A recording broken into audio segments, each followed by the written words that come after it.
The Canadians didn't have a name for it then, but they knew to look for it. One house that stood taller than the others on Juno Beach. It's there in the footage of the D-Day landings. The Germans had used it to shoot at the Canadians, but the Queen's own rifles pushed through, took and held the battered building. The first in France to be liberated on D-Day. A beacon then, and 80 years later, the Canadians still come. Bonjour. Vous êtes Canadien? Oui. It is now Nicole Hoffer's house, has been in her husband's family since before the war, and it tells her stories all the time. As soon as the Canadians landed, the Germans went to hide in the basement and came out into the garden behind the house. And when the Canadians entered the house, they threw grenades by the door that goes to the basement. And they took the Germans prisoner in the backyard. And here it is. The Germans were taken prisoner here. Some shrapnel marks, a bit of graffiti, she's left it all. There's some writing here. But truthfully, she knew nothing of what really happened here until a few decades ago, when aging Canadian men first started quietly staring at the house. I kept seeing all these people taking pictures of the house. It was me who went up to them and asked why. Why were they taking pictures of the house? It was some veterans, and they started telling me what had happened here, because I didn't know anything about this place. They told me we landed here on June 6, 1944, and we liberated this house. Those were the first words they said. They told the story like it was a film replaying in their minds. And a lot of their families said, "We've never heard about that." She and her late husband, Hervé, made the decision to open the doors to any Canadian who came by. Their house was clearly Canada House. And just look at it. All the treasures in here brought to her by veterans and their families. Each one a modest piece of D-Day history. This crucifix was given to us by the daughter of a veteran. This soldier was from the Chaudière regiment who passed through the house. And after Bernières, he went to another village, and he found this crucifix in the rubble of a house. Then he put the crucifix in his pocket. And that happened to be precisely the place he would later be hit by shrapnel. The Christ had lost an arm, but it saved his life. He brought it back to Canada and hung it in his house.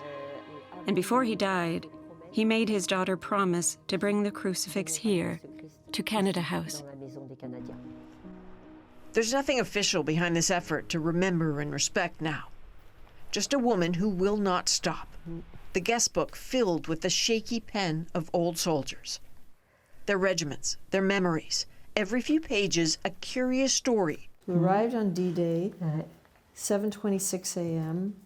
There's Ernie Kells' entry. When he visited in 2009, he wrote, "Sorry for throwing a grenade in your cellar." Nicole remembers the day he showed up on the boardwalk, just looking at the house. One day, there was a veteran at the fence, and it was Hervé, my husband, who greeted him and said, "Do you want to come in?" But he didn't want to. Hervé insisted, and at one point he said, "Okay, I would like to come in, but I'm not paying for the damage I caused 50 years ago," because he was one of the Canadian soldiers who threw the grenades into the house. Nicole has now been meeting veterans for decades. This is the early 2000s. And she says she stays in touch, will do so for as long as they want. And all seem to be learning all the time. The people who live in Bernières-sur-Mer tell the story that when Canadian veterans have returned to this spot on Juno Beach, the place where they landed on June 6, 1944, often they will ask the question, what happened to the wall? Where's the huge wall that protected them from the German fire that was coming from that house that the Canadians ultimately liberated? Well, it turns out the wall hasn't been destroyed. It's not gone. It's just that the beach has reclaimed it. And if you dig even a little, it's all still there. So the sands have shifted, but the beach still holds the evidence of D-Day all these years later. The sand and the sea still hold the stories of what happened right here 80 years ago. And even now, when the tide is high, the sea brings them back. Bits of uniforms, old weapons, the small basics of life in a place that saw so much death. Back inside, Nicole Hoffer's kitchen jars are often full of the found, including what the locals used to call red spaghetti. Really, this is explosive cordite that once packed the shells on D-Day. And it still burns. And the house, it seems, still holds secrets. It was only a few years ago, she says, she ventured into the attic where she found the Nazi armband and ammunition boxes the German units had left behind. A family home that is Canada's too, and a woman who had no idea the place this would hold in her life.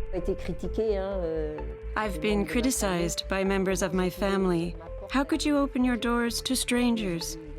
But I say these strangers have brought you your freedom. To give 15 minutes or half an hour of my life after everything they suffered, we can do that. It's very little in a life compared to what they've done. Nicole Hoffer will be standing by on the 80th anniversary, waiting for the Canadians.